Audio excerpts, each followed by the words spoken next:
2 weeks ago, the European Union's embassy in Israel released a video by the President of the European Commission, Ursula von der Leyen, to commemorate the foundation of the Israeli state. Nearly every single thing she said in it was a lie. It's time those lies were called out directly. 75 years ago, a dream was realized with Israel's Independence Day. Between 1947 and 1949, 3/4 of all Palestinians living in historic Palestine were systematically uprooted and violently expelled from their homes and villages by Zionist militias. Over 4 million acres of land were stolen, 400 towns destroyed, hundreds of Palestinians massacred during the events that led to the creation of the Israeli state. This may have been the realization of a dream for Zionists, but for Palestinians, it was the beginning of a nightmare that has continued for over 70 years. The invasion and destruction of their homeland and their transformation into a colonized people. These events are known to them not as Israeli independence, but as the Nakba, the catastrophe. Describing the Nakba as a dream is a provocation, a deliberate and cruel insult to millions of Palestinians all over the world. It is unacceptable and must be condemned. After the greatest tragedy in human history, the Jewish people could finally build a home in the Promised Land. A German politician describing the Holocaust as a tragedy is Holocaust revisionism. It's a denial of responsibility for carrying out that crime. A tragedy is a terrible but unavoidable event for which no one is really responsible. The Holocaust, however, was the most ambitious act of deliberate mass murder in history, the extermination of most of Europe's Jews by Nazi Germany. That's not a tragedy, it's a genocide, a crime against humanity. German politicians are the leading Zionists in Europe today. From right to left, Germany's political class back Israel through thick and thin. In return, the Israeli state is expected to help the German establishment to leave its Holocaust guilt in the past. But the Holocaust can't be shrugged off like this, and Israel's crimes against Palestinians cannot and will not be ignored. 75 years of dynamism, ingenuity, and groundbreaking innovations.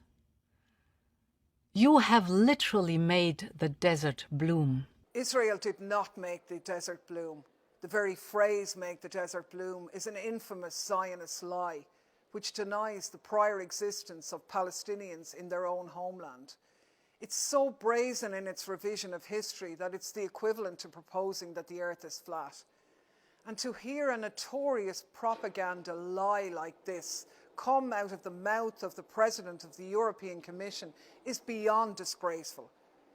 Palestine before the occupation wasn't empty. It wasn't a land without a people for a people without a land. It was continuously inhabited for millennia by diverse peoples and communities, including Muslims, Christians, and Jews. It has a rich, proud history, culture, and traditions. The region was blooming long before the Zionist occupation, and it still blooms despite it. Europe and Israel are bound to be friends and allies. Your freedom is our freedom. Seriously? Israel's freedom is Europe's freedom? Where does that leave Palestine? The calculated insensitivity to Palestinian experiences in this address is quite blatant. The message von der Leyen wants to convey is, if you're Palestinian, the European Union doesn't care about you. Well, let's be very clear about this. That's another lie. Many, many people in the European Union do care about you. Many of us want nothing to do with a disgraceful apartheid regime. Ursula von der Leyen doesn't speak for us, and she's no right to say these things on behalf of the 447 million citizens of the EU. Today, we celebrate 75 years of vibrant democracy in the heart of the Middle East.